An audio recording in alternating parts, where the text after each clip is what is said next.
العلیم صلوات پڑھے محمد وعلی محمد۔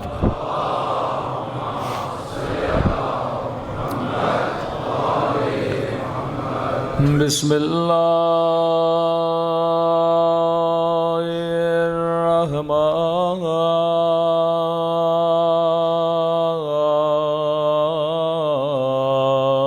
الرحیم۔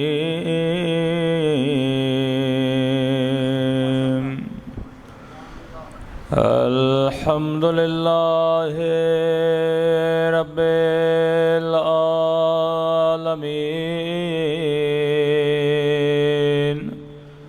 الحمد للہ کما هو أهله۔ الصلاة والسلام على سيد المرسلين وخاتم النبيين أبي القاسم محمد، اللهم صل على محمد وعلى آله الطيبين الطاهرين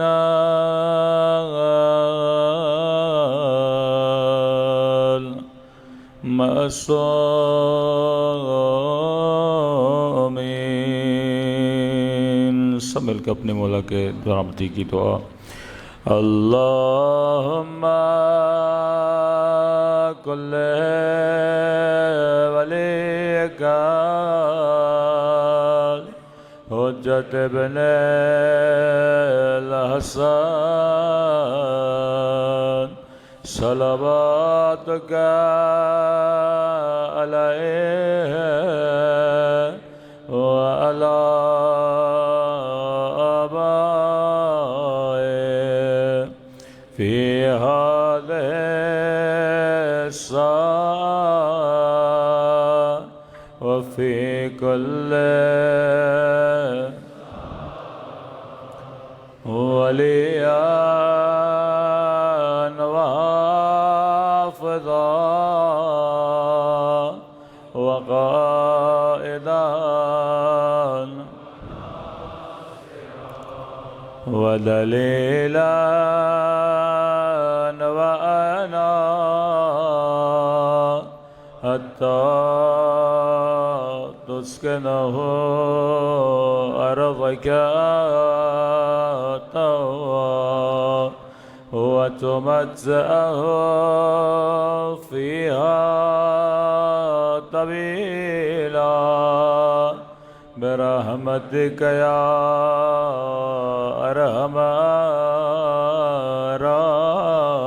الراحمين۔ صلوات پڑھے محمد وعلی محمد۔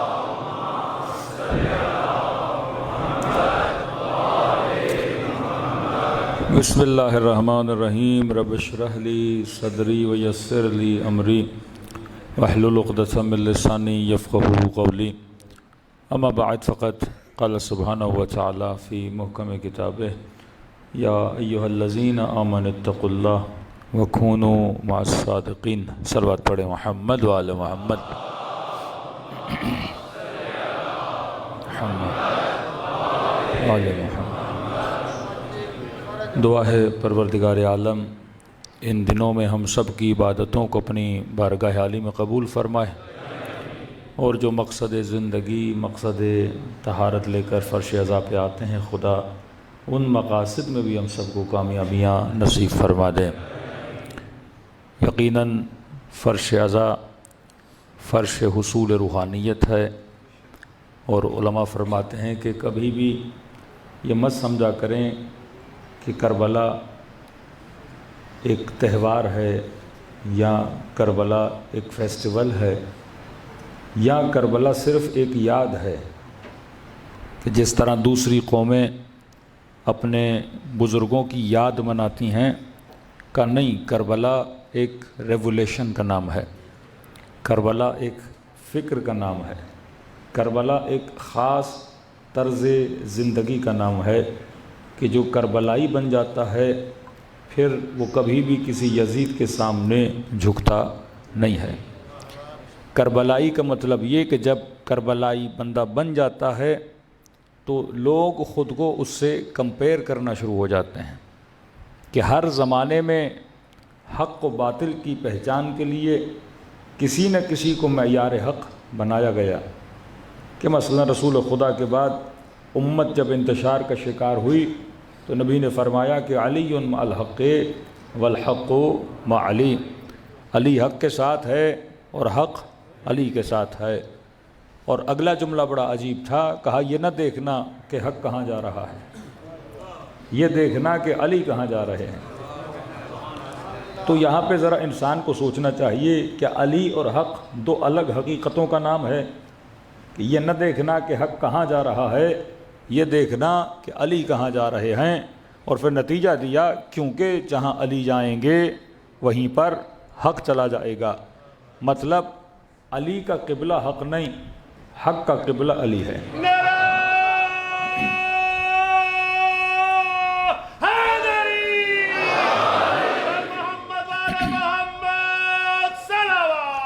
اللہم صلی علی محمد۔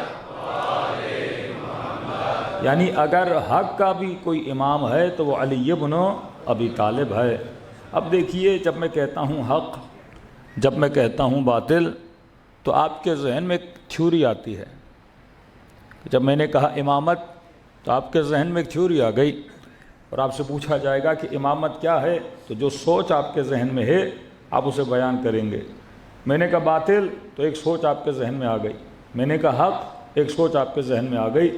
تو جب یہ کہا نا کہ یہ نہ دیکھنا حق کہاں جا رہا ہے، تو اس کا مطلب یہ نہ دیکھنا کہ حق کی تھیوری بتانے والے کہاں جا رہے ہیں۔ اس مجمع میں اگر 100 لوگ ہیں اور 100 سے پوچھا جائے کہ جناب حق کیا ہے تو ہر بندہ حق کی الگ تھیوری بتائے گا۔ مثلا آپ ایک مسئلہ لے کے 10 مفتیوں کے پاس جائیے، کسی بریلوی کے پاس، پھر اہل حدیث کے پاس، پھر شیعہ کے پاس، پھر نقشبندیہ کے پاس، پھر مختلف فرقوں کے پاس جائیے کہ جناب ہمارا یہ مسئلہ ہے، تو ہر بندہ اپنی تھیوری کے حساب سے بولے گا کہ حق یہ ہے۔ اور جب سب کو آپس میں آپ بانٹیں گے تو سارے کے سارے گویا آپس میں اختلاف کریں گے کہ کوئی بندہ مجلس کو عبادت سمجھے، علم کے چومنے کو عبادت سمجھے، دوسری جگہ جائیں گے تو کہیں گے یہ کار باطل ہے، علیاذ باللہ، اور بھی بول دیں کہ یہ بدعت والا کام ہے۔ اسی طرح کئی کام اہل بریلوی صاحب کرتے ہیں جن کو اہل حدیث نہیں مانتے، کئی کام اہل حدیث کرتے ہیں جن کو بریلوی نہیں مانتے۔ تو ایک ہی چیز کی تعریف ہے، لیکن 10 مفتیوں اور مولویوں کے پاس جائیں گے، وہ ڈیفرنٹ حق کی تھیوری بیان کریں گے۔ تو حق کی تھیوری میں تو اختلاف ہو سکتا ہے لیکن وجود حق میں اختلاف نہیں ہو سکتا۔ رسول خدا تھے، لاکھوں تھیوری بیان کرنے والے ہوں، لیکن نبی کا وجود کیا ہے؟ یہ مجسمہ حق ہے۔ تو اب اگر کسی نے اپنی تھیوری کو کسی کے ساتھ کمپیئر کرنا ہو تو وہ کس کے ساتھ کرتے تھے؟ رسول خدا کے ساتھ کرتے تھے۔ اگر کسی نے کہا یہ کام حق ہے، دوسرے نے کہا نہیں ہے، تو کہتے تھے جا کر دیکھتے ہیں، اگر حضرت رسول وہ کام کریں گے تو حق ہے، نہیں کریں گے تو کیا ہے؟ باطل ہے۔ یہی معاملہ رسول کے جانے کے بعد ہوا۔ تھیوری تو مسلمانوں کے پاس تھی، کسی نے قرآن کو نیزوں پہ اٹھا کے بولا حق ہے، کسی نے جنگ کر کے بولا حق ہے، کسی نے امیر المومنین کے مقابلے میں آ کر بولا کہ ہم حق ہیں، لیکن نبی نے کہا یہ نہ دیکھنا کہ یہ اتنے سارے حق جو کہہ رہے ہیں وہ کہاں جا رہے ہیں، تمہیں بس یہ دیکھنا ہے کہ علی کہاں جا رہے ہیں۔ حق علی نالے، علی حق نالے، جڑا حق نالے خدا بیڑا پارے، جڑا حق تو پھرے تے بے شمارے۔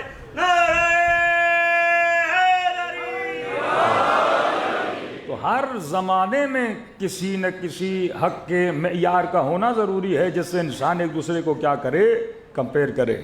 کہ کبھی کہا ان الحسین مصباح الہدی و سفینۃ النجات، اب کہا کہ یہ نجات کی کشتی ہے، اگر گمراہ ہو جاؤ تو یہ نہ دیکھنا یہ سارے گروہ کہاں جا رہے ہیں، یہ دیکھنا کہ حسین ابن علی کہاں جا رہے ہیں۔ جب مشکلات میں شکار ہو جاؤ اور پریشانیوں کے اندر گھیر جاؤ اور یہ پتہ نہ لگے کہ جنگ کرنی ہے یا صلح کرنی ہے، تو فرمایا اس وقت کس کو دیکھنا؟ حسن ابن علی کو دیکھنا کہ حق کیا ہے۔ واللہ آج مکتب اہل بیت کا 10 سال کا بچہ بھی کنفیوز نہیں ہے، لیکن دوسرے مکاتب کے بچے کنفیوز ہیں۔ بچے تو کیا، جوان بھی کنفیوز ہیں، بوڑھے بھی کنفیوز ہیں۔ کہ آج اسی اسلام آباد کے ایک مولوی صاحب سے پوچھا گیا کہ جناب یہ بتائیے کہ حضرت حسین کے ساتھ ظلم ہوا کہ نہیں؟ کہ ظلم ہوا۔ کہ کس نے کیا؟ کہ یزید نے کیا۔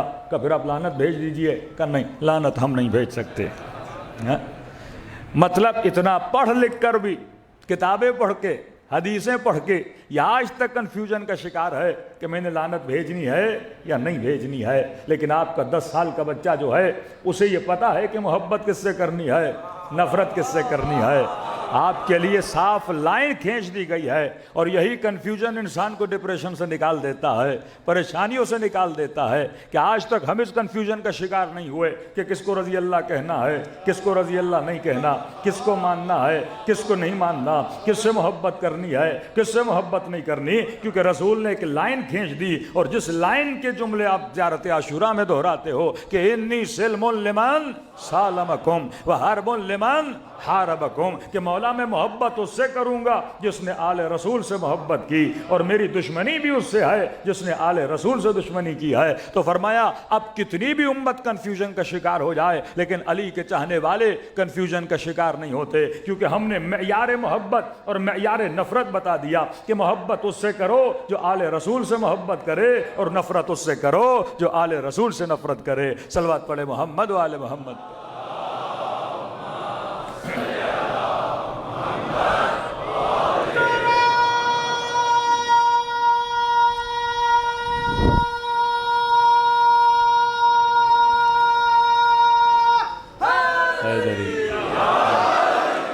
آج پوری امت کا مسئلہ یہ ہے کہ محبت کس سے کرنی ہے، کس سے نہیں کرنی۔ واقعاً آج مسلمانوں کے جتنے گروہ بنے ہیں یہ کس بنیاد پہ بنے ہیں؟ محبت کی بنیاد پہ بنے ہیں۔ کہ یہ شیعت علی ہے، یہ شیعت عثمان ہے، یہ شیعت آل ابی سفیان ہے، یہ مختلف جو گروہ بنے کس بنیاد پہ بنے؟ محبت کی بنیاد پہ بنے نا۔ تو اگر محبتیں لوگوں کی صحیح ہو جائیں تو لوگوں کے عقیدے بھی کیا ہو جائیں؟ صحیح ہو جائیں۔ اتنے بڑے پڑھے لکھے عالم دین اہل سنت کے قبلہ طاہر القادری صاحب کہ اپنی امت کو یہ بولیں کہ دیکھو اے جوانوں، مشاجرات صحابہ نہ پڑھنا، کیونکہ پڑھنے کے بعد یا خارجی بن جاؤ گے یا رافضی بن جاؤ گے۔ مطلب روکا جاتا ہے مطالعے سے۔ اور یہ وہ زمانہ جو علم کا زمانہ، یہ وہ زمانہ جو آرٹیفیشل انٹیلیجنس کا زمانہ، یہ وہ زمانہ کہ ایک چھوٹا سا سوال چیٹ جی پی ٹی سے کرو وہ فوراً تجھے جواب دے دیتا ہے۔ تو آپ لوگوں کو پڑھنے سے نہیں روک سکتے، لیکن اتنے بڑے معاملات کو پڑھنے کے بعد بھی شیعہ کنفیوز کیوں نہیں ہوتا؟ اہل بیت کا چاہنے والا کنفیوز کیوں نہیں ہوتا؟ دنیا کی بڑے سے بڑی کتاب لا دو، وہ پڑھنے کے بعد بتا سکتا ہے کہ حق کیا ہے، باطل کیا ہے۔ کیونکہ رسول نے امت کو کنفیوز نہیں رکھا۔ وہ یہ کہہ کر گئے کہ میں تمہارے درمیان 2 گراں قدر چیزیں چھوڑے جا رہا ہوں، ایک کتاب کو چھوڑے جا رہا ہوں، ایک اپنی آل کو چھوڑے جا رہا ہوں۔ تو فرمایا 2 ہی اختلاف ہو سکتے ہیں، یا اختلاف افراد میں ہوتا ہے یا اختلاف متون میں ہوتا ہے۔ افراد میں کیسے؟ آپ کے پاس بھی کتابیں ہیں، برادران اہل سنت کے پاس بھی کتابیں ہیں، وہ بھی کہتے ہیں قال قال رسول اللہ، آپ بھی کہتے ہیں قال قال رسول اللہ۔ اب بھائی رسول یہاں پہ کچھ اور کہہ رہا ہے، وہاں پہ کچھ اور کہہ رہا ہے، امت پریشان ہو جاتی ہے۔ یہ بڑے بڑے لوگ جو ہدایت آدھی پا جاتے ہیں، آدھے راستے میں پھنس جاتے ہیں۔ پھنستے کہاں ہیں؟ حدیثوں میں پھنس جاتے ہیں، اور ایسی حدیثیں جن کا نہ سر ہے نہ پیر ہے۔ مثلا میں چھوٹی سی مثال دے رہا ہوں، جو یہ بتاتے ہیں کہ بھائی یزید کے خلاف اتنا نہ بولا جائے۔ وہ کہتے ہیں دیکھیے جناب ہم یہ معاملہ اللہ پہ چھوڑتے ہیں کہ حضرت حسین صحیح تھے یا یزید صحیح تھا۔ ہم نے کہا کیسے؟ کہ رسول خدا کی حدیث ہے کہ حاکم کیسا بھی ہو، چاہے فاسق ہو چاہے فاجر ہو، یہاں تک بول دیا کہ چاہے اس کے وجود کے اندر شیطان ہی کیوں نہ چلا جائے، فرمایا چاہے وہ تمہیں اپنے دین سے ہٹا بھی دے، لیکن فرمایا حاکم کے خلاف بولنا نہیں ہے، حاکم کے خلاف قیام نہیں کرنا۔ فاجر ہے تو زبان سے نہ بولو فاجر ہے، پہلے کا دل سے بول دو کہ برا ہے، لیکن زبان سے ظاہر نہ کرو، اس کے خلاف تلوار نہ اٹھاؤ۔ اور یہاں تک نبی نے کہہ دیا، یا آج تک اپنے بچوں کو سناتے ہیں کہ ایک بچہ جب مدرسے میں جائے گا ایسی روایت آیتیں اور حدیثیں پڑھے گا، ایک طرف پڑھے گا رسول نے کہا کہ عاقب فاجر ہو کتنا بھی بدترین کیوں نہ ہو لیکن تم نے اس کے خلاف قیام نہیں کرنا، دوسری طرف دیکھے گا کہ نبی کا نواسا ہے جو حاکم کے خلاف قیام کر رہا ہے، تو اس کے ذہن میں پہلی بات یہ آئے گی کہ حسین ابن علی نے اپنے نانا کی سیرت پہ کیا نہیں کیا، عمل نہیں کیا۔ دوسری طرف وہ رسول کے نواسے ہیں جو مدینے سے نکل کے یہ کہہ رہے ہیں کہ میرے دو ہی ہدف ہیں نکلنے کے، پہلا ہدف یہ ہے کہ نانا کی سیرت کو زندہ کروں، دوسرا ہدف یہ ہے کہ امت کی بدعتوں کو ختم کروں۔ ایک طرف حدیث کچھ کہہ رہی ہے، ایک طرف سیرت حسین کچھ کہہ رہی ہے، تو گڑبڑیاں حدیث میں ہو سکتی ہے، کردار حسین میں تو نہیں ہو سکتی، رفتار حسین میں تو نہیں ہو سکتی۔ جس کو جنت کے جوانوں کا سردار بنا دے وہ کیسے کچھ غلط کر سکتا ہے؟ یہ ممکن ہی نہیں ہے۔ لیکن یہاں پہ آپ حدیث پڑھتے ہو تو اسی حدیثوں کی بنیاد پہ کہتے ہیں کہ بھائی امت میں تفرقہ ہو گیا، اگر امام علی مقام قیام نہ کرتے تو ایسا نہ ہوتا۔ تو یہاں پہ امت کیا ہے؟ کنفیوز ہو جاتی ہے۔ تو فرمایا یا افراد میں بھی کنفیوز ہو جاتی ہے، ایک طرف نبی کا داماد ہے، نام ہے امیر المؤمنین، دوسری طرف نبی کی زوجہ ہے، دوسری طرف اصحاب ہیں جناب طلحہ و جناب زبیر، یعنی اکابر امت، یہاں بھی اکابر امت، تو آدھی امت کنفیوز ہو گئی۔ افراد میں بھی کنفیوژن ہے، احادیث میں بھی کنفیوژن ہے۔ احادیث میں جاتے ہیں تو احادیث آمنے سامنے، یعنی ایک حدیث کہے کہ فاسق و فاجر، نبی نے کہا کہ کبھی اس کے خلاف قیام نہ کرنا، دوسری طرف قرآن کی آیت اٹھاتے ہیں تو اللہ کہتا ہے لعنت اللہ علی القوم الظالمین، اللہ کی لعنت ظالموں پر ہے۔ دوسری طرف اللہ کہے کہ یرث اللہ عبادی الصالحین، میرے زمین کا ورثہ کس کو ملے گا؟ عباد الصالحین کو ملے گا۔ دوسری طرف کہے کہ کوئی فاسق بھی آ جائے اگر قیام نہ کرنا، تو ایک کنٹروڈکشن پیدا ہو گیا کہ روایات قرآن کی آیات کے مقابلے میں اور افراد اہل بیت کے مقابلے میں۔ تو اب سمجھے تو کیا سمجھے؟ تو نبی نے بڑا آسان کر کے اہل علم، اہل فہم، اہل عقل، اہل لب لباب کو یہ بتا دیا کہ سنو، اگر افراد میں جھگڑا ہو جائے تو معیار حق علی کو بنا کے جا رہا ہے۔ یا علی، بڑے سے بڑے افراد بھی مقابلے میں آ جائیں تو کنفیوژن کا شکار نہ ہونا، یہ بتا کے جا رہا ہوں کہ علی مع الحق ہے والحق مع علی، علی حق کے ساتھ ہے، حق علی کے ساتھ ہے۔ یہ میری آل رسول جہاں کھڑی ہو وہاں حق ہے۔ کسی کو سفینہ نجات کہہ دیا، کبھی کہا کہ یہ دونوں امام ہیں، کھڑے رہیں تب بھی امام ہیں، بیٹھ جائیں تب بھی امام ہیں، تو فرمایا اگر افراد کے اندر کنفیوژن آ جائے تو کنفیوژن میں نہ جانا، بس اتنا دیکھنا کہ علی کہاں جا رہا ہے، حسن کہاں جا رہا ہے، حسین کہاں جا رہا ہے۔ اور فرمایا اگر احادیث میں کنٹروڈکشن ہو جائے پھر بھی گھبرانے کی ضرورت نہیں ہے، میں قرآن چھوڑ کے جا رہا ہوں۔ اگر حدیث قرآن کی آیت کے مفہوم سے ملے تو اسے سینے سے لگا دینا، لیکن اگر قرآن کی آیت کی مخالفت کرے تو روایت کے جملے ہیں، فرمایا دیوار پہ مار دینا یا جوتے کی نوک پہ رکھ دینا، کیونکہ وہ کلام رسول کا کلام نہیں ہو سکتا جو اللہ کے کلام کی مخالفت کرتا ہوا نظر آئے۔ صلوات پڑھے محمد و آل محمد۔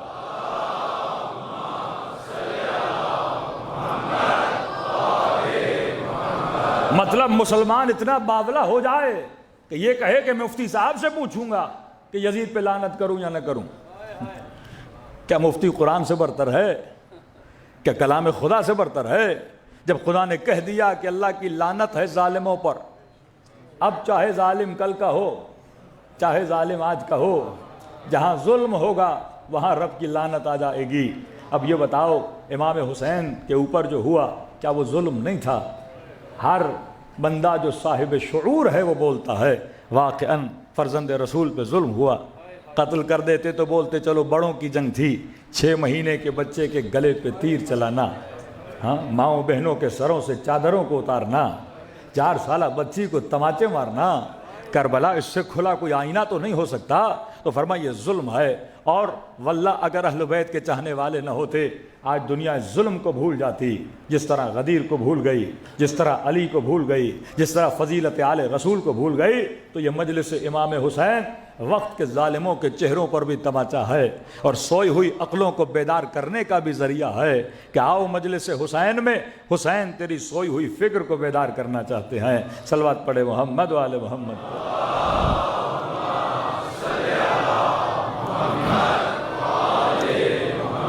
دیکھیے کئی ہمارے برادران اہل سنت کے نوجوان، ایک بیداری کی لہر ہے کہ جیسے میں کہتا ہوں پہلا ورژن محمد علی مرزا کا تھا، دوسرا ورژن پہلا ورژن مولانا اسحاق کا تھا، اس کا نتیجہ مرزا بنا، تیسرا ورژن ابھی مفتی ہمدرد کا ورژن ہے۔ تو آپ دیکھتے ہیں ڈے بائی ڈے یہ کیا کر رہے ہیں، ترقی کر رہے ہیں مکتب اہل بیت پہ۔ کئی جوان کہتے ہیں مولانا یہ مرزا شروع میں بہت کچھ بولتا تھا، اب اس کو کیا ہو گیا ہے، میں نے کہا دیکھو منبع اور مرکز کہ بندہ لے کہاں سے رہا ہے. ہاں وہ ہمیشہ کہتا ہے میں کسی نہ بابے کو مانتا ہوں نہ کسی وہابی کو مانتا ہوں، لیکن کل اس نے خود کہا کہ 2 بابوں کو میں بھی مانتا ہوں، ایک مسلم ایک بخاری. تو جو بابوں میں پھنسے گا وہ کبھی در علی پہ نہیں آ پائے گا، کیونکہ منبع وہی ہے. اب لوگ کہتے ہیں مولانا مسئلہ یہ تھا کہ وہ کوئی نئی بات نہیں کر رہا تھا، یعنی اتنے سالوں سے 60-70 سالوں سے شیعہ ممبر سے بول رہے تھے کہ امیر المومنین پر ممبروں سے سب و شتم کیا گیا. عوام کہتے اتنی شیعہ جھوٹ بول رہے ہیں، کیونکہ ان کے بندے نے بولا تو عوام کے لیے شوکنگ نیوز تھی، کیونکہ ہمیں تو جھوٹا دکھا دیا نا، ان کی مجلسوں میں یہ ہوتا ہے، یہ جھوٹ بولتے ہیں، لہذا ہم کتنا بھی بولے تو نیچے کمنٹ میں آ جاتا ہے یہ شیعہ ہیں سارے کیا بولتے ہیں، جھوٹ بولتے ہیں.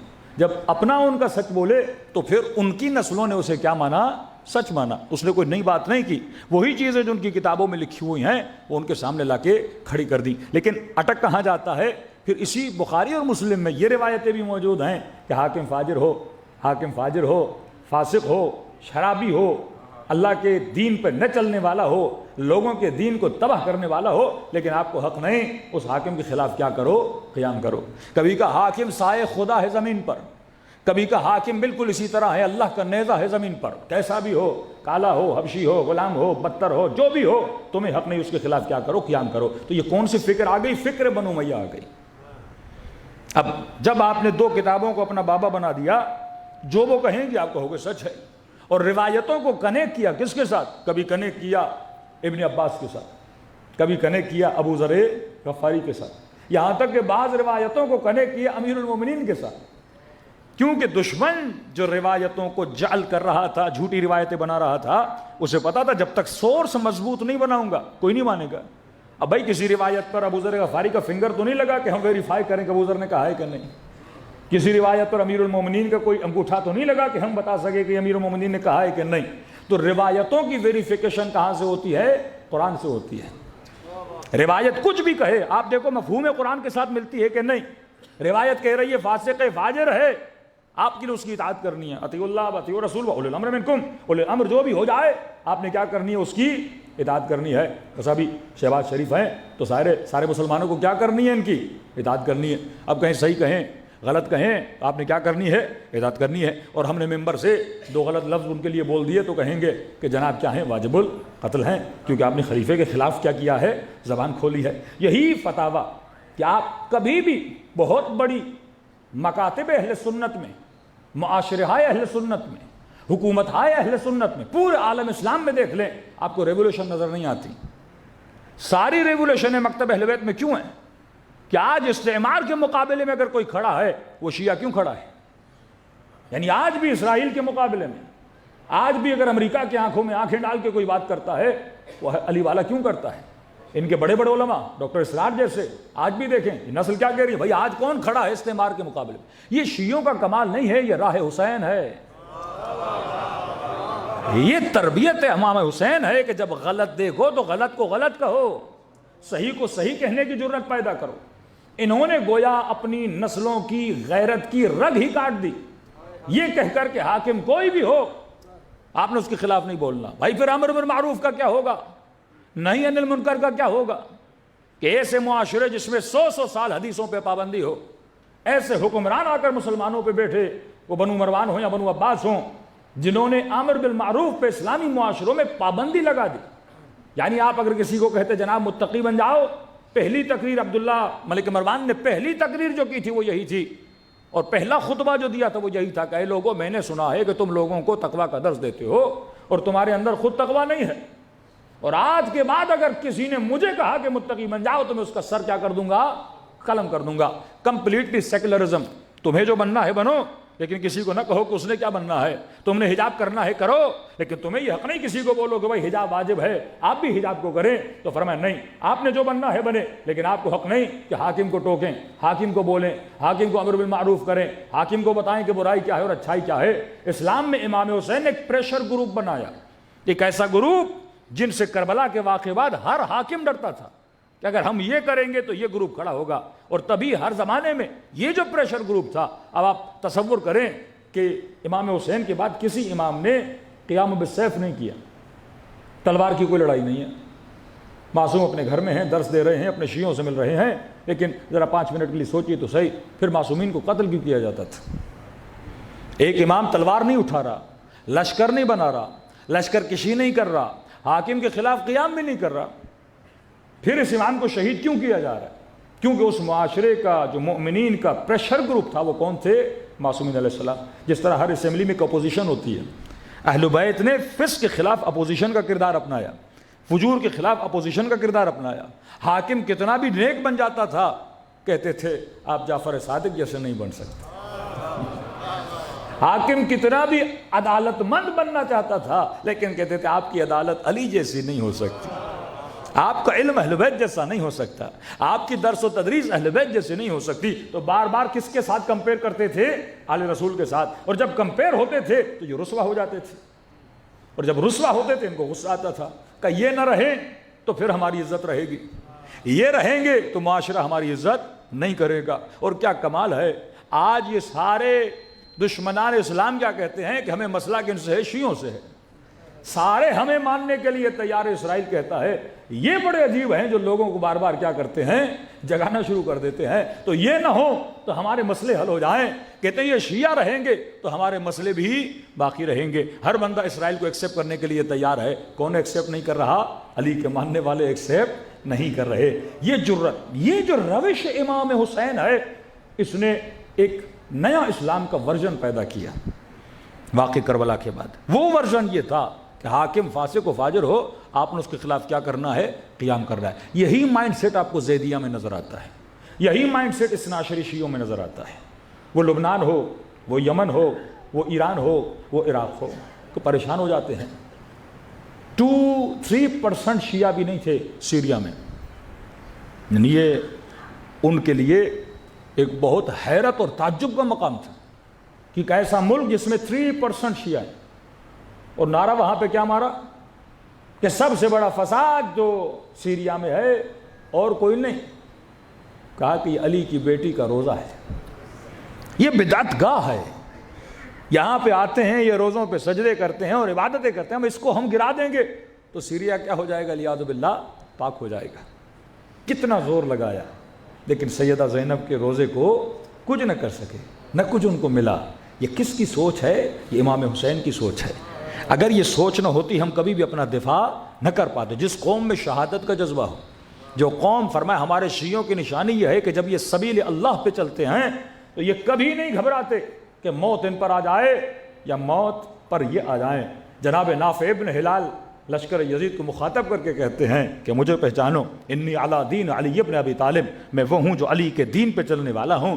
فرمائے دشمن ہم اس سے محبت کرتے ہیں جو ان سے محبت کرتے ہیں، جو ان سے محمد والے محمد بنتر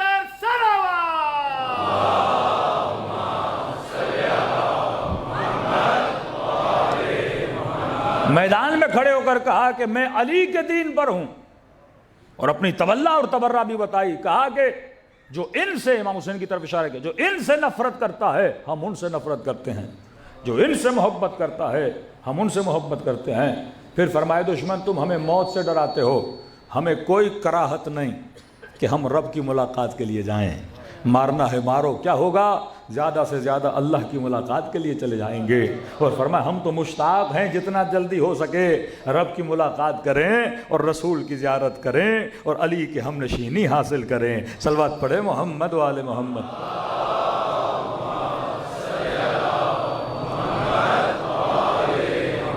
وَأَجِّلْ فَرَجَهُمْ. دیکھیے ہمیں کوئی مسئلہ نہیں، ہمارا کوئی شیعہ جوان مثلاً اہل سنت میں جانا چاہتا ہے، کوئی مسئلہ نہیں. ہم نے آج تک کبھی کسی پہ اٹیک کیا کہ بھائی آپ شیعہ تھے سنی کیوں بنے؟ پہلی بات کوئی بنتا نہیں، اس مکتب میں آنے کے بعد کوئی جاتا ہی نہیں. یہ بالکل ایسا ہے کہ بندہ جب 12ویں پاس کر لے پھر تیسری میں اور چوتھی میں نہیں جاتا. 12ویں والا بیک پہ نہیں آتا، کیونکہ یہاں وہ علم ملتا ہے لوگوں کو کہ لوگ بیک پہ نہیں جاتے. اگر کوئی چلا بھی جائے تو ہم نے کبھی کوئی اعتراض نہیں کیا. انسان کی اپنی چوائس ہے، اپنی عقل کے حساب سے وہ جس چیز کو انتخاب کرنا چاہتا ہے. اللہ نے اسے کیا دیا ہے؟ حق دیا ہے. لیکن دوسری طرف آپ دیکھیں کہ جیسے لوگوں کو حق نظر آتا ہے وہ مکتب اہل بیت میں آنا چاہتے ہیں، یا انہیں مارا جاتا ہے یا انہیں روکا جاتا ہے۔ یہی کراچی میں 3-4 دن پہلے بیچارے مفتی ہمدرد صاحب کو پکڑا بھی، مارا بھی، تھانے میں گئے، پھر SHO سے ان کو مروایا۔ اب امیر المومنین کی مجھے بات یاد آ گئی، جب جنگ صفین میں امیر المومنین کو یہ گالیاں دے رہے تھے اور لشکر علی والوں نے بھی رپلائی دینا چاہا، تو میرے مولا نے کہا کہ تم علی کے چاہنے والے ہو۔ امام نے فرمایا جب تک وہ زبان سے بات کر رہے ہیں زبان سے جواب دو، تلوار نہ اٹھاؤ، اینٹ نہ اٹھاؤ، پتھر نہ اٹھاؤ، اور جواب میں بھی گالی نہ دو، کیونکہ گالی وہ دیتا ہے جس کے پاس دلیل نہیں ہوتی۔ کَنَحْنُ أَبْنَاءُ الدَّلِيلِ، تم علی کے ماننے والے ہو اور تم کیا ہو؟ صاحب دلیل ہو۔ جہاں دیکھو اگلا غصہ کر رہا ہے، گالی دے رہا ہے، مارنے پہ اتر رہا ہے، تو کیا مطلب اس کے پاس کیا نہیں ہے؟ دلیل نہیں ہے۔ آپ کو کسی نوجوان سے مسئلہ ہے، جناب آپ اسے کیا دیجئے؟ دلیل دیجئے۔ سوشل میڈیا کا زمانہ ہے، آپ کو ہمارے کسی لفظ و عبارت سے مسئلہ ہے تو آپ کیا دیجئے؟ دلیل دیجئے۔ تو پڑھے لکھے معاشرے ڈائیلاگ کے ساتھ اپنے مسائل کو حل کرتے ہیں، اور جاہل معاشرے جن کے پاس دلیل نہیں ہوتی وہ لڑائیوں سے مسائل کو حل کرتے ہیں۔ تو اہل بیت نے اپنے کردار سے بتایا کہ ہم باب مدینۃ العلم کے ماننے والے ہیں، اور انہوں نے اپنے کردار سے بتایا کہ ہم جہالت کے ماننے والے ہیں۔ صلوات پڑھے محمد و آل محمد۔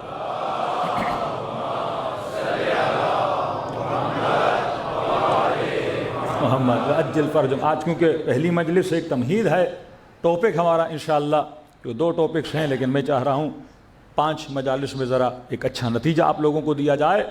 تو کلی ٹاپک یہ ہوگا دا نیٹ ورک آف اہل البیت علیہ الصلوۃ والسلام، کہ اہل بیت نے اپنے چاہنے والوں کو کس نیٹ ورک کے ذریعے کیا دی؟ ہدایت دی۔ کہ ایک ایسا معاشرہ جو سارا یزید کی طرف جا رہا ہے، اور اس معاشرے سے ٹوٹ کر چند ستارے حسین کی طرف آ رہے ہیں۔ تو ایسا کیا دیکھا ان لوگوں نے امام حسین میں کہ اپنے بچوں کو چھوڑ کر، اپنے اہل و عیال کو چھوڑ کر، اور یا مت سمجھیے کہ اتنا آسان تھا امام حسین کے پاس جانا۔ میں فزیکل مشکلات نہیں بتا رہا، جس طرح آج کا مسلمان کنفیوز ہے واقعا کہ حق کیا ہے، باطل کیا ہے، کس کے پاس جائیں کس کے پاس نہ جائیں۔ جس طرح آج ایک سادہ سا مسلمان کسی مولانا کی تقریر سننے جاتا ہے تو ہر مولوی کہتا ہے رسول نے یہ کہا، رسول نے یہ کہا۔ ہم جب آ کے یہاں پڑھتے ہیں کہ امیر المومنین نے کہا، کوئی پوچھتا ہے مجمع سے مولانا آپ کہاں سے پڑھ رہے ہو؟ آپ کا اتنا اعتماد ہوتا ہے مولانا پر کہ جو کہہ رہا ہے سچ کہہ رہا ہے۔ یہی اعتماد آپ کے بھائی اپنے مولویوں پہ کرتے ہیں۔ اب اس نے اگر ممبر سے کہا رسول نے یہ کہا، وہ مان جاتے رسول نے کہا، دلوں میں رسول کی محبت ہے کہ رسول کہہ رہے ہیں کہ حاکم فاسق کو تلوار نہ اٹھانا۔ وہ کہتے کچھ بھی ہو جائے نہیں اٹھائیں گے، کیونکہ اس نے کہا ہے، رسول نے کہا ہے۔ معاملہ یہاں سے بگڑا۔ یعنی دین میں جتنی خرابی مولوی نے پیدا کی کسی نے نہیں کی، کیونکہ دین کا ٹھیکیدار کون؟ مولانا صاحب۔ اب مولانا کی مرضی جو کہے۔ یزید نے ڈائریکٹ امام حسین کو شہید نہیں کیا، پہلے یزید نے کسی مولوی سے فتویٰ لیا،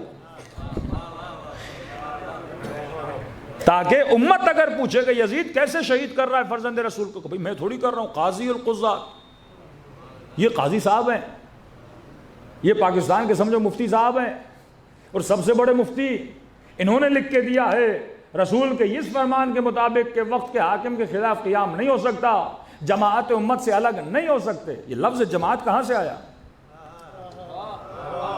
یہ حدیث کی روشنی میں لفظ جماعت، کہ جو جماعت امت سے الگ ہو جائے، قد رفض، وہ رافضی، ہمیں کیا کہتے ہیں؟ روافض، وہ جو جماعت سے نکلے۔ پھر حدیث لاتے ہیں کہ رسول نے کہا یہ جو روافض ہیں علیاذ باللہ، ان کا قتل بھی کیا ہے؟ جائز ہے۔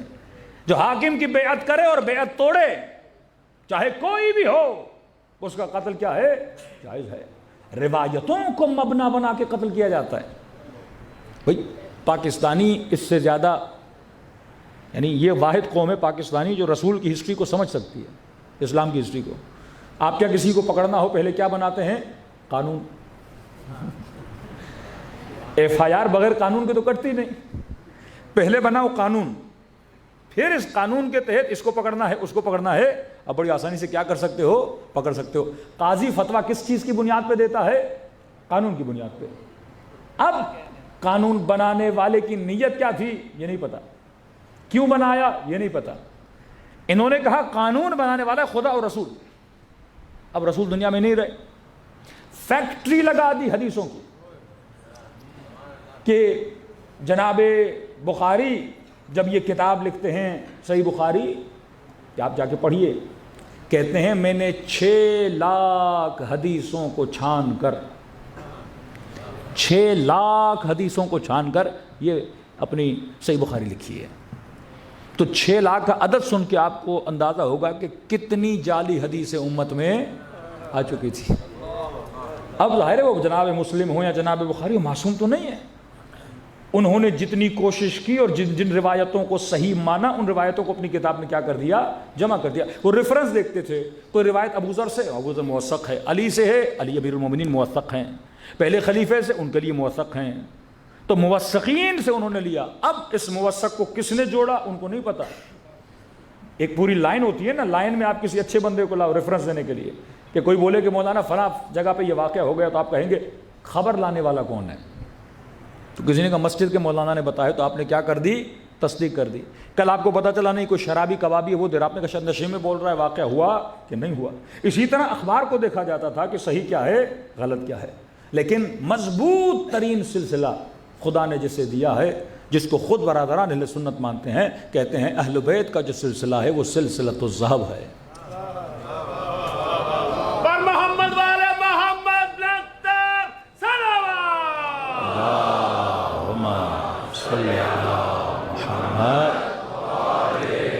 سلسلۃ الذہب یہ سلسلہ سونے کا سلسلہ ہے. سونے کا کیسے؟ مثلاً آپ امام حنیفہ سے کوئی بھی روایت لوگے یا حکم لوگے، وہ کہیں گے فلاں صحابی سے سنا، فلاں تابعی سے سنا، اس نے فلاں سے سنا، اس نے فلاں سے سنا. اب بیچ میں کئی فلاں کا پتہ بھی نہیں کون ہے. لیکن جب آپ چھٹے امام سے پوچھتے ہو کہ مولا وضو کیسے کریں، کہتے ہیں میں نے اپنے بابا سے، انہوں نے اپنے بابا علی زین العابدین سے، انہوں نے اپنے بابا حسین ابن علی سے، حسین ابن علی نے اپنے بابا علی ابن ابی طالب سے، علی ابن ابی طالب نے رسول سے، رسول نے جبرائیل سے، اور جبرائیل نے خدا سے. ہمارے ہاں جتنی کڑیاں ہیں وہ صرف یا 11 ہیں یا 12 ہیں، اس سے زیادہ کڑیاں نہیں بنتی. اس سلسلے کو کیا کہا؟ سلسلۃ الذہب. کون سا سلسلہ؟ سونے کا سلسلہ. اور بہت بڑا سوال مفتی ہمدرد نے اٹھایا، تو واقعی میں نے پہلے نہیں سنا تھا، اور انہوں نے اپنے اہل سنت بھائیوں سے اٹھایا کہ بھائی یہ کہاں پہ لکھا ہے؟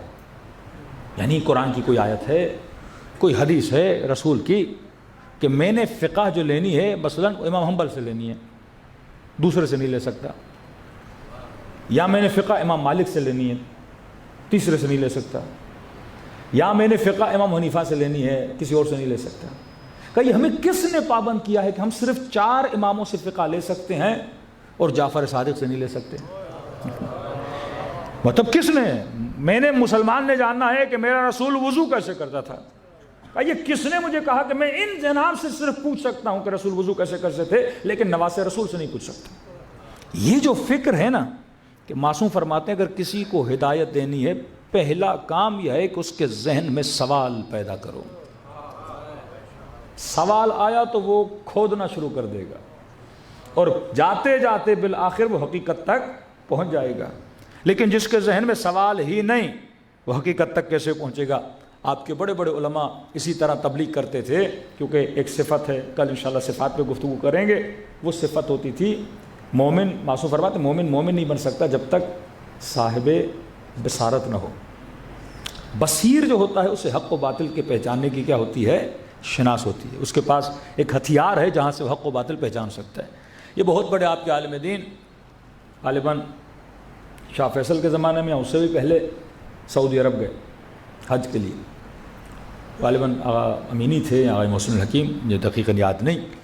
کہتے جب حج کیا تو گورنمنٹ کا جو بیوروکریسی تھی ان کو پتہ چلا کہ شیعوں کا اتنا بڑا مرجع، اتنا بڑا عالم آیا ہے، لہٰذا ایک رسپیکٹ کی جائے. اور ان کو انہوں نے دعوت دی کہ ہم آپ کو کسی کھانے پہ بلانا چاہتے ہیں. تو انہوں نے کہا دیکھیے ہم جہاں بھی آتے ہیں آپ کا یہی مقصد ہوتا ہے کہ بار بار کوئی پھر بحث چھڑی جائے، پھر ظاہر بحث لمبی ہو جاتی ہے، ہم کسی نتیجے پہ نہیں پہنچتے. انہوں نے کہا نہیں قبلہ آپ آئیے، کوئی سیاسی بات نہیں ہوگی، کوئی دینی بات نہیں ہوگی، صرف مسلمان ہیں آپس میں بیٹھیں گے، کھانا کھائیں. انہوں نے کہا اچھا ہے مسلمان تو مان لیا, سفرے پہ بیٹھ جاتے ہیں. یہ پہلے مسلمان کہہ کے بلاتے ہیں پھر کافر کہہ کے اٹھاتے ہیں.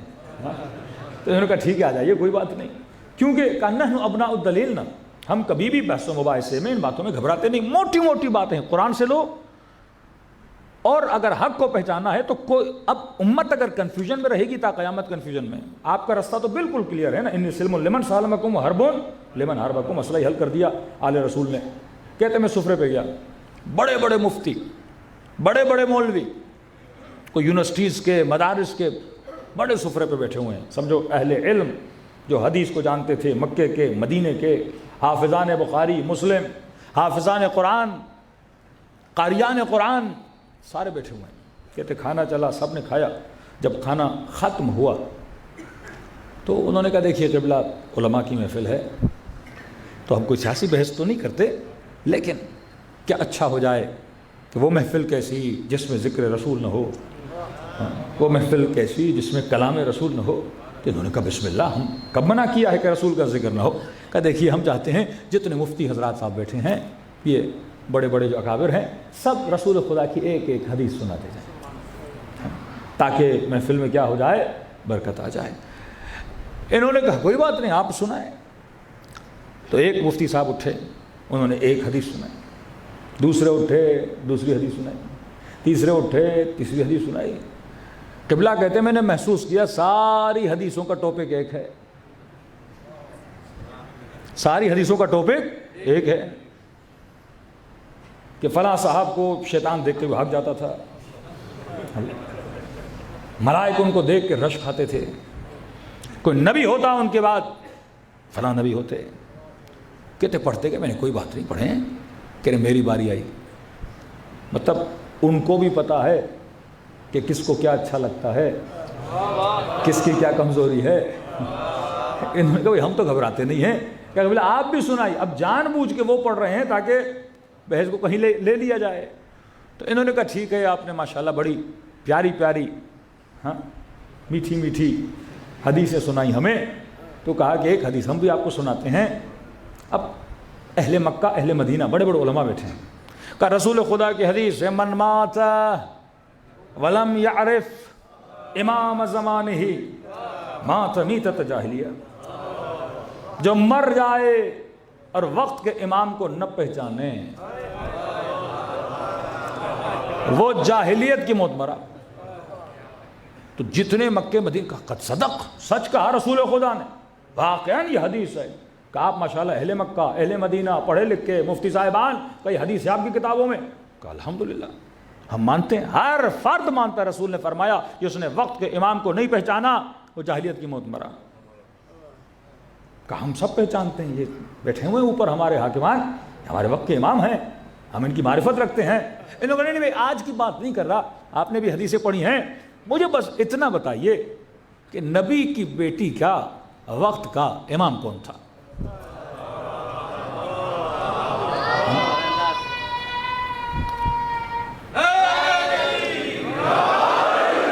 کہا مر جائے اور وقت کے امام کو نہ پہچانے, یا علی, مر جائے وقت کے امام کو نہ پہچانے تو جہالت کی موت مر گیا. کب صحیح بخاری یا مسلم کے اندر یہ جملے ہیں کہ نہیں قد ماتت, دنیا سے چلی گئیں اور فلاں سے بات نہیں کی. مسلم جملے موجود ہیں, یہاں تک کہ دنیا سے چلی گئیں اور ناراض رہیں.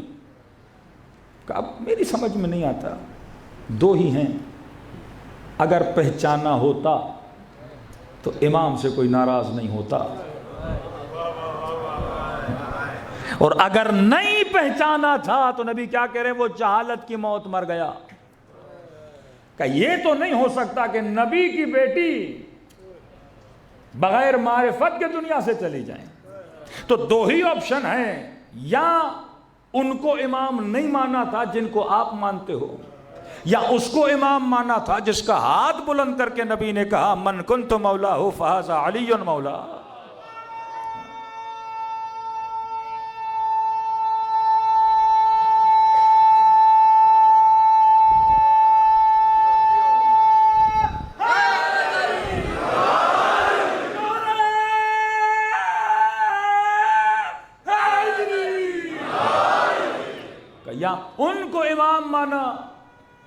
جن کو ہم شیعہ مانتے ہیں حیدری یا جن کو آپ مانتے ہیں، میں کنفیوز ہوں. یہ ذرا بزرگان امت بیٹھے ہیں، تصدیق بھی آپ نے کی نبی کی حدیث ہے، یہ بھی آپ مانتے ہو کہ دنیا سے چلی گئیں، حتیٰ ماتت، کسی سے بات نہیں کی کہ قبلہ صاحب ہمیں دیر ہو رہی ہے، محفل بہت لمبی ہو گئی ہے، کل بہت ہمیں کام ہے، پھر کبھی بیٹھیں گے اس مسئلے کو حل کر دیں گے. یہ مکتب اہل بیت ہے کہ جو دلیل سے بات کرتا ہے. آپ کو جو اہل بیت نے دلیلیں دی ہیں، جس کو عقل بھی تسلیم کرتا ہے، قرآن بھی تسلیم کرتا ہے، اور رسول خدا کی ذات اقدس بھی ان دلیلوں پہ روشنی ڈال رہی ہوتی ہیں، تو شکر خدا کرو حسین نے آپ کو کلیئر رستہ بتایا. آپ کو اہل بیت نے کنفیوز نہیں چھوڑا. آپ دنیا سے جاتے ہو تو مطمئن ہو کے جاتے ہو، قبر میں اٹھائے جاؤ گے تو مطمئن ہو کے اٹھائے جاؤ گے. تو فرمایا یہ مکتب عقل ہے، یہ مکتب شعور ہے. اب تھوڑا سا میں نیٹ ورک کا اشارہ کر دوں، کیونکہ ہم نیٹ ورک آف اہل البیت اور اصحاب اہل البیت پہ بھی گفتگو کریں گے. میں نے کراچی میں اس پہ تفصیل نقشہ پڑھا ہے، لیکن یہاں پہ تھوڑی سی میں لنک کرتا ہوا جاؤں گا. اہل بیت نے اس مکتب کو ایک نیٹ ورک کے ذریعے چلایا. کبھی بھی ہمارا جوان یہ نہ سوچے کہ مولا علی ممبر پہ جاتے تھے، 4 خطبے دیتے تھے اور لوگ سنتے تھے، لکھتے تھے، اور شیعہ اس طرح بڑھتے گئے. یا آپ کے چوتھے امام دعائیں پڑھتے تھے، 5ویں امام فقہی مسائل سناتے تھے، اور اتنی بڑی فقہ بن گئی، اتنا بڑا سسٹم بن گیا، اور اتنی ترقی کر دی مکتب اہل بیت بغیر حکومت کے، بغیر پیسے کے، بغیر فوج کے، کہ کربلا میں امام حسین کے ساتھ کتنے ہیں؟ 72 ہیں. اور چھٹے امام جب درس دیتے ہیں تو 4 ہزار لوگ مولا کے درس میں شرکت کر رہے ہیں. وقت وہ آتا ہے کہ مامون مجبور ہو کے امام رضا کو ولی عہد بناتا ہے. اتنے مجبور ہوئے کہ ائمہ کو اپنی بیٹی دینی پڑی، اپنا کیا بنایا؟ داماد بنایا. 11ویں امام کا زمانہ ایسا آ گیا کہ چھاونیوں میں ڈال دیا کہ یہ کسی سے میل جول بھی نہ کر سکیں. جب آپ پہ سختی بڑھتی ہے، دلیل یہ ہے کہ آپ کی طاقت بڑھ رہی ہے. سختیاں کسی پہ بھی بڑھیں، آپ یہ سمجھ لیں کہ وہ بندہ کیا ہو گیا ہے؟ طاقتور ہو گیا ہے. سختی اسی کمزور پہ کبھی سختی نہیں کی جاتی. اگر اہل بیت ان کے لیے خطرہ نہ ہوتے تو کبھی وہ اہل بیت پہ سختیاں نہ کرتے. کہ اتنے شیعہ بڑھے کہ آپ کے چھٹے امام کے زمانے میں اہل قم، شہر رے، شہر کاشان، کہ آپ کے 5واں اپنا بیٹا کاشان کی طرف بھیجتے ہیں. بخارا شیعہ ہو چکا، سمرقند شیعہ ہو چکا، اہل مصر شیعہ ہو چکے، اہل عراق شیعہ ہو چکے. یہ جتنے ممالک تھے، یعنی اتنی تیزی سے شیعت بڑھی، یہ کوئی جادو کی چھڑی تو نہیں تھی، یہ اہل بیت کا مضبوط ترین نیٹ ورک تھا. اور اس نیٹ ورک کا جو اصل مرکز تھا، اس نیٹ ورک کو آپ نے سمجھنا ہے. جو نوجوان آئی ٹی میں ہیں یا ڈیزائنر ہیں، اگر اس کو بنانا چاہیں تو آپ اپنے گھر میں اس نیٹ ورک کو چھاپ کے اس کا ایک میپ بنا کے لگا سکتے ہیں. دیکھیے، ایک آپ چورس کوئی چیز بنائیے، سمجھیے یہ اہل بیت کا نیٹ ورک ہے، اس کے بیچ میں لکھیے اس نیٹ ورک کو چلانے والے کون ہیں؟ اہل بیت اور قرآن. یہ نیٹ ورک کہاں سے فیڈنگ لیتا ہے؟ ہر نیٹ ورک کو چلنے کے لیے فیول چاہیے. اس نیٹ ورک کا جو فیول ہے وہ ہے عقل اور حکمت. اس کی بنیاد ہے عقل اور حکمت. آپ اپنے فقہی مسائل دیکھیں گے، اس میں عقلانیت ہے. کل 1-2 مثال دوں گا تاکہ آپ دوسروں کو سمجھا سکے. نیٹ ورک کا فیول کیا ہے؟ عقل اور حکمت. اس نیٹ ورک کے افراد کا ایک دوسرے کے ساتھ تعلق کس بنیاد پر ہے؟ محبت اور نفرت کی بنیاد پر. آپ سارے یہاں جمع ہو کس کی محبت میں؟ امام حسین کی محبت میں. کربلا جاتے ہو 40 میں 20 ملین لوگ، کون جمع کر رہا ہے؟ امام حسین کی محبت. ہم جمع ہوتے ہیں ان کی محبت میں، ہم لڑتے بھی ہیں تو ان کی نفرت میں. دشمنی ان سے جو اہل بیت سے کیا کرے؟ دشمنی کرے. کہا نا کہ حسین کی محبت کو خدا نے شیعوں کے دلوں میں حرارت بنا دیا ہے، اور یہ حرارت کبھی بجھنے والی نہیں ہے. مطلب ہمارا ایک دوسرے کے ساتھ تعلق کیا ہے؟ محبت اور نفرت کا تعلق ہے. نفرت اس سے جو آل رسول سے نفرت کرے، محبت اس سے جو آل رسول سے محبت کرے. اس نیٹ ورک میں رہنے کا قانون اہل بیت نے بتایا ہے. مطلب ایک بندہ کہے میں آل رسول سے محبت کروں گا، ان کے دشمنوں سے نفرت کروں گا، لیکن اگر اس قانون پہ عمل نہ کرے اس نیٹ ورک سے نکال دیا جاتا ہے. قانون ہے معروف اور منکر. المعروف ما امرتم بہ والمنکر ما نہیتم عنہ. جو آپ نے کہا وہ ہم کریں گے، جس سے آپ نے روکا ہم رک جائیں گے. یعنی یہ اس نیٹ ورک کی 4 دیواریاں ہیں. ہمارے بعض شیعہ ایسے ہیں جو کہتے ہیں ہم اہل بیت کے نعرے تو ماریں گے، محبت کے قصیدے تو پڑھیں گے، لیکن جو علی نے کہا ہم کریں گے نہیں، جو حسن نے کہا ہم کریں گے نہیں۔ ارے پھر تم کربلا کے اصحاب میں سے نہیں بن سکتے۔ خط لکھنے والوں کے دلوں میں محبت تھی پر تبرہ نہیں تھا،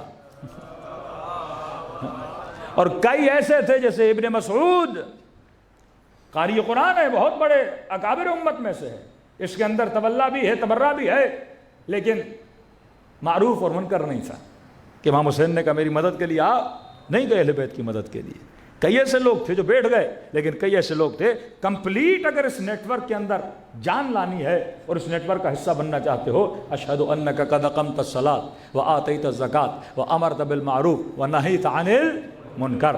المعروف میں امر تم بے، جو آپ نے کہا میں کروں گا، جس سے آپ نے روکا میں رک جاؤں گا۔ تو افراد کا تعلق محبت اور نفرت۔ نیٹ ورک کو چلانے والے قرآن اور اہل بیت، نیٹ ورک یہاں سے فیڈنگ لے رہا ہے وہ عقل اور حکمت۔ اب اگر اس نیٹ ورک میں ہم رہے، قانون پہ عمل کیا، معروف اور منکر پہ بھی عمل کیا، اس کا نتیجہ ہے ظہور امام زمانہ۔ مولا آ کر کیا کریں گے؟ فرمایا عدل قسطم عدلا ملئت جورن و فسقا۔ اے مولا زمین جور اور فسق و فجور سے بھر گئی، اور امام جب ظہور کریں گے تو کیا ہوگا؟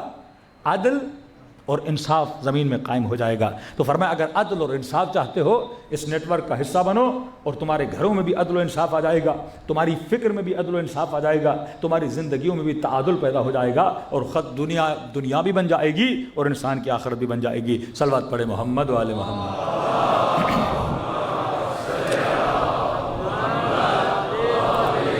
اب کل کی مجلس میں انشاءاللہ آپ کو بتائیں گے کہ کس طرح ہمارے مکتب کا ایک ایک حصہ فطرت کے عین مطابق ہے، عقل کے عین مطابق ہے۔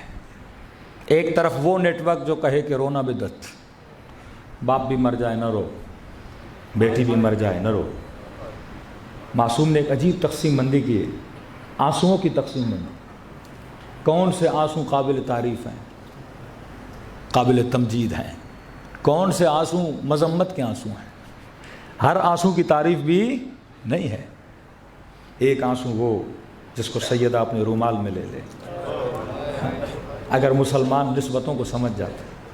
واللہ آنسو کیوں ہیں؟ فرمایا ذکر حسین کا گریہ دلوں کو قسی ہونے نہیں دیتا،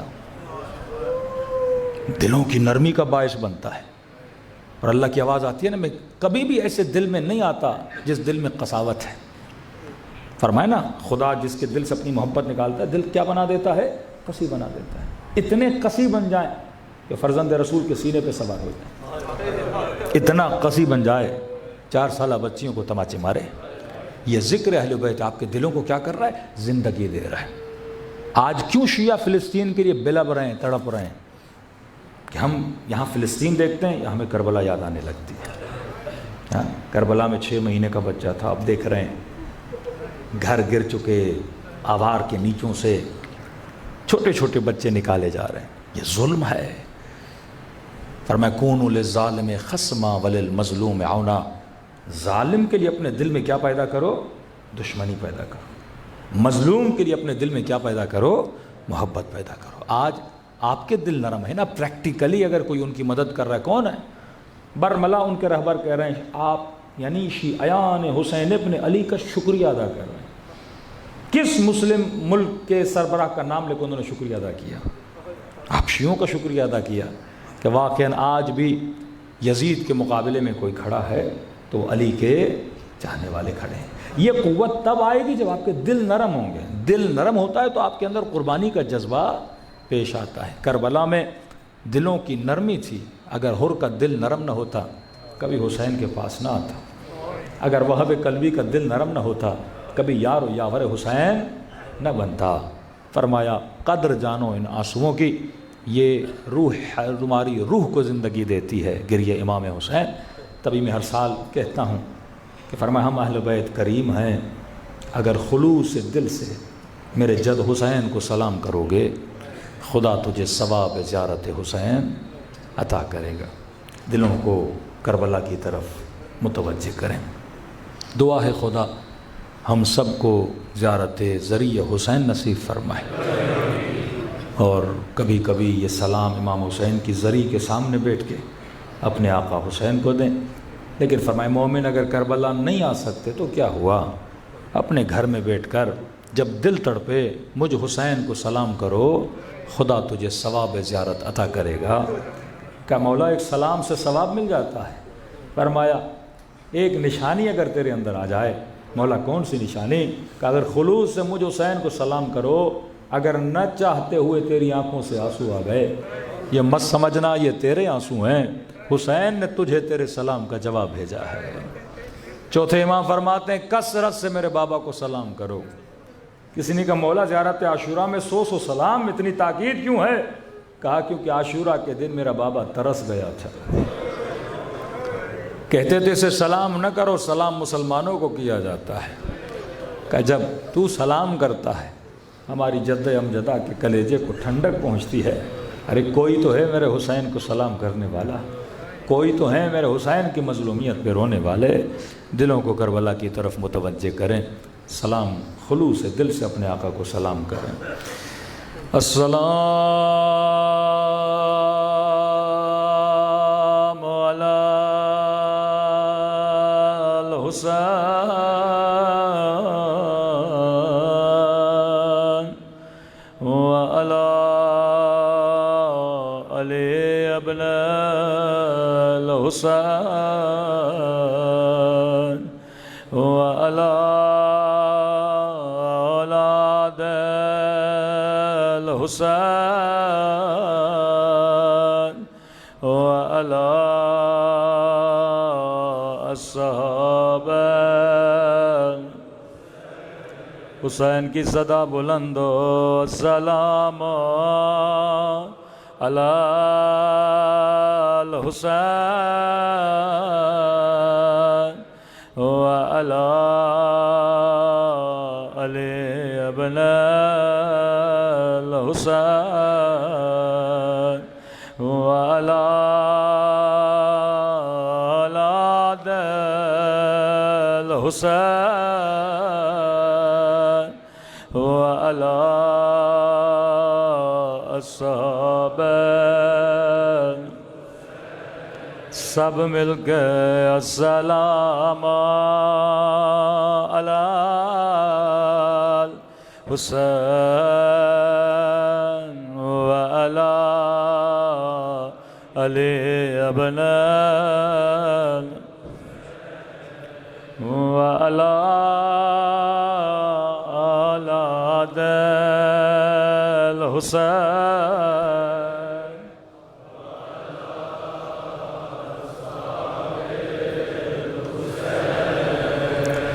میرا سلام ہو زینب کی لٹی ہوئی چادر پہ،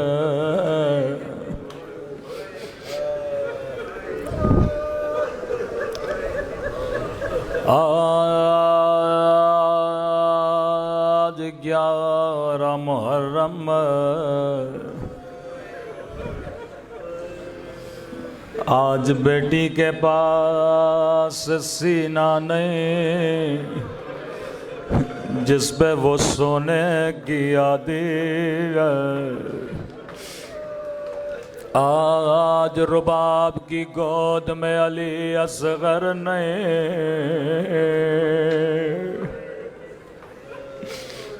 آج زینب کے پاس آل محمد نہیں۔ مجھے نہیں پتا آج کی رات سکینہ کہاں سوئی ہوگی، مجھے نہیں پتا آج رباب کیسے سوئی ہوگی۔ میں قربان امام زمانہ کی مظلومیت پہ، جب کبھی دل کرے رونے کا تو زیارت ناہیہ بڑا کرو۔ فرماتے شیعہ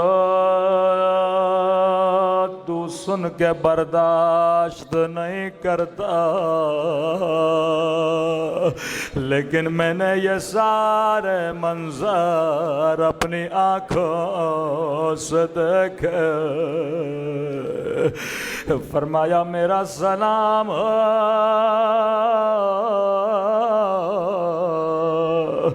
ان ننھے سے رخساروں پہ اور جن کا رنگ بدلتا رہا،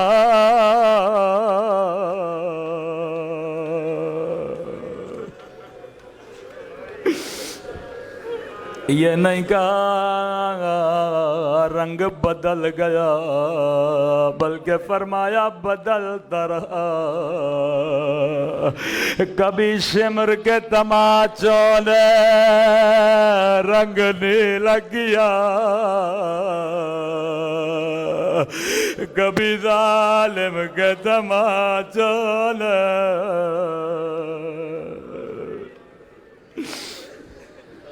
شاید کوئی مسلمان کہے شیعہ اتنا کیوں روتے ہوئے؟ میں کہوں گا بخاری کی ایک حدیث سنا دو۔ رسول خدا فرماتے ہیں مسلمانوں کبھی حیوان کو بھی منہ پہ نہ مارا کرو، حیوانوں کے چہروں کا بھی احترام کیا کرو۔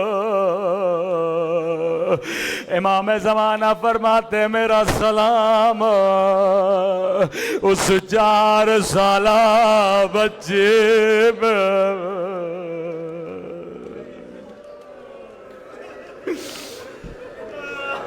اے کاش نبی کی نواسیوں کا احترام کیا جاتا۔ بی بی زینب فرماتی ہیں جب سکینہ شہید ہو گئی، سب سے زیادہ جو بی بی رو رہی تھیں وہ جناب ام کلثوم تھی۔ بی بی زینب نے کہا ام کلثوم اگر آپ روئیں گے بچوں کو حوصلہ کون دے گا؟ کہنے لگی آقا زادی ایک منظر میری نگاہوں سے نہیں جا رہا۔ کہ ام کلثوم کیسا منظر؟ کہنے لگی بی بی زینب میں بازار شام سے گزر رہے تھے، سکینہ میری گود میں تھے، شامی بچوں کے ہاتھوں میں روٹیاں تھے، بچی کی نگاہ روٹی پہ پڑے، میرے کان میں کہا پھپھی اماں مجھے بڑی بھوک لگی گا۔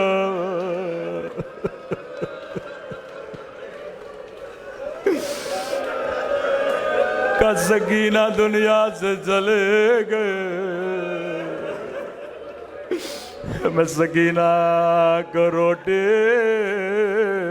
بھی نہ کھلا سکے۔ تب امام حسین فرماتے ہیں شیعو تھوڑی آواز بڑھا دیں، جب جب پانی پیو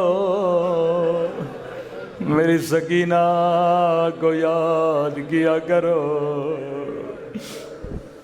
فرمایا ایک ایک گھونٹ کے لیے میری بچی کو تماچے مارے گئے۔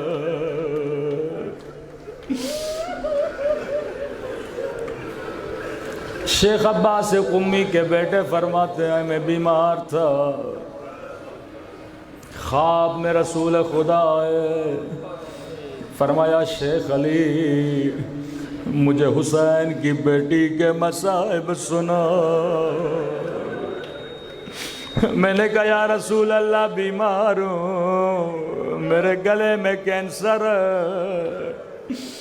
فرمایا سنا سکینہ کے مصائب، خدا تجھے شفا دے گا۔ شیخ علی کہتے ہیں میں نے ایک جملہ پڑھا، رسول خدا غش کھا گئے۔